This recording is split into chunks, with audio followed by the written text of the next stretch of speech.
Hi, this is Rebecca with Journal Tsunami with another video about some of the keyword tools that I like to use in my low content book research.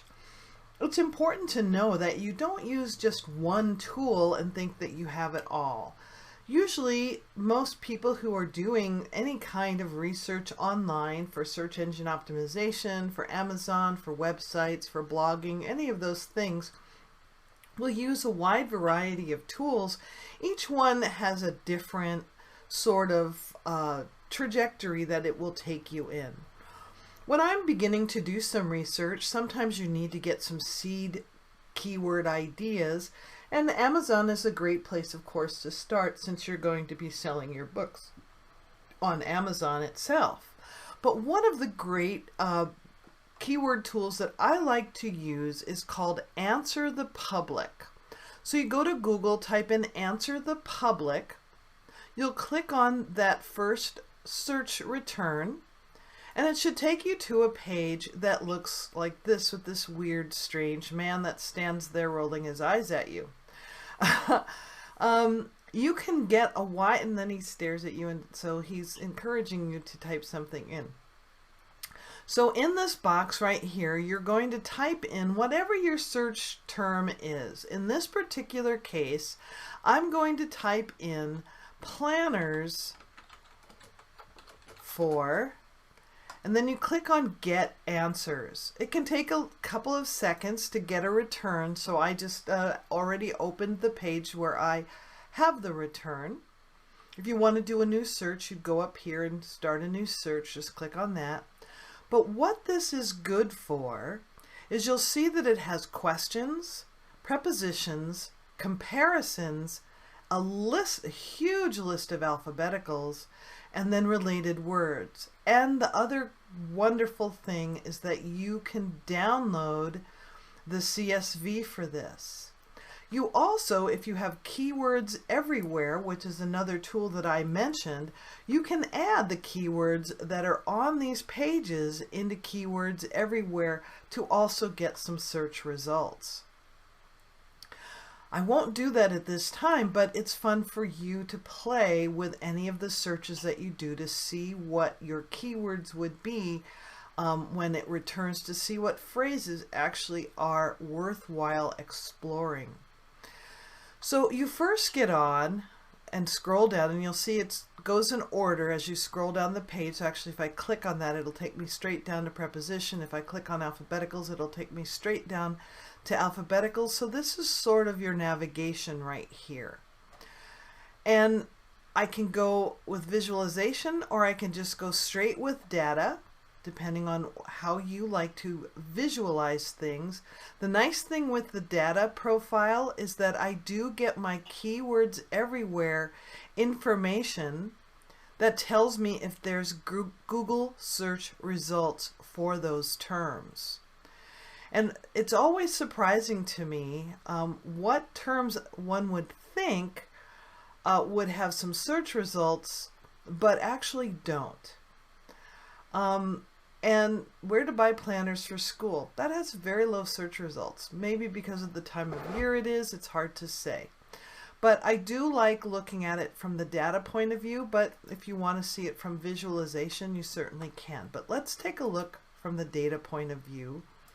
We'll go with questions. What are planners good for? And you can see we have are. What are planners good for? What to use planners for? What are the best planners for college students? So college students, okay, I would go to Amazon and start looking up planners for college students. Let's see, best planners for moms. I would write that down and think about researching planners for moms. For school's kind of generic. We have college, but I would think that you could have planners for high school students. Let's see, how to make planners for sale. We don't have anything which, who, why, and will, so that's interesting also. Here's some prepositions. We'll go with data again.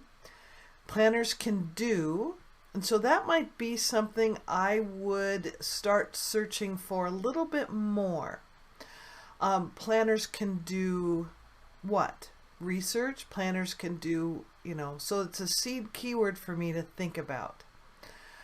Planners, so obviously some of these are not going to be relevant to me, but when I do hit gold, I hit gold big time.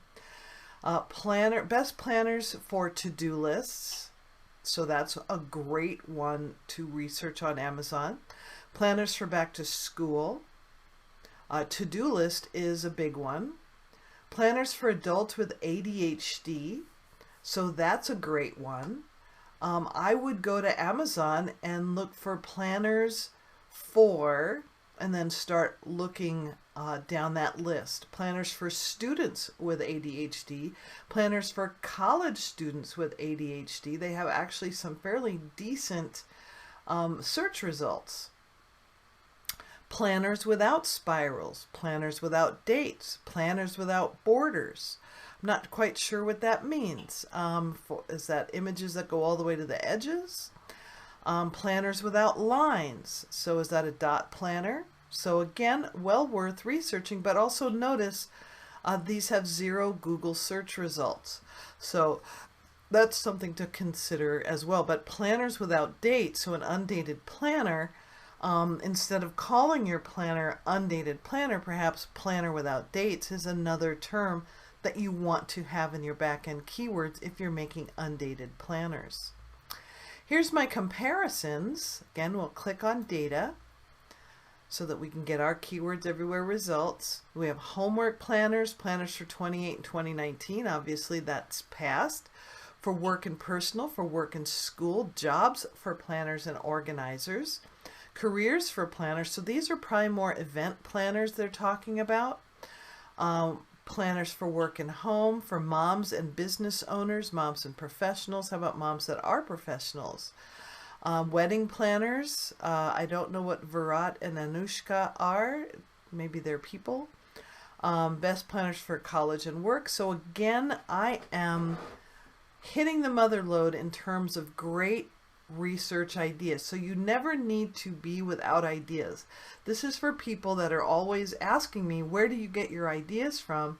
They're all over the internet. You just need to know how to go to Google and go to a tool like this to begin to get great ideas. Now, I'm not going to go through all of these here. As you can see, there's a wealth, a plethora of information here, and it goes into, each time you're searching, it goes through all of this for each search term. So you could actually take a lot of time doing this research. Now, I personally, when I'm doing research, I spend one entire day, sometimes 2, maybe even more, depending on the niche, or if I'm just beginning to do research for a niche. And I will do a deep dive into that niche for at least an entire day before I even begin to make a book. So a site like this really gives me a great place to start, because I can go planners for nurses, planners for doctors, planners for students, and then I can start delving down into some of the other niche down terminologies that might pop up when I start typing in those words. So I'm going to end this video here. I think you get the idea. This is Answer the Public, and you'll know that you're on the right website because you'll get this irritated old man in this very, very hot sweater, even in the middle of the summer. So enjoy your search. Have fun. This is Rebecca from Journal Tsunami. Hope to see you in my free group. Talk to you later.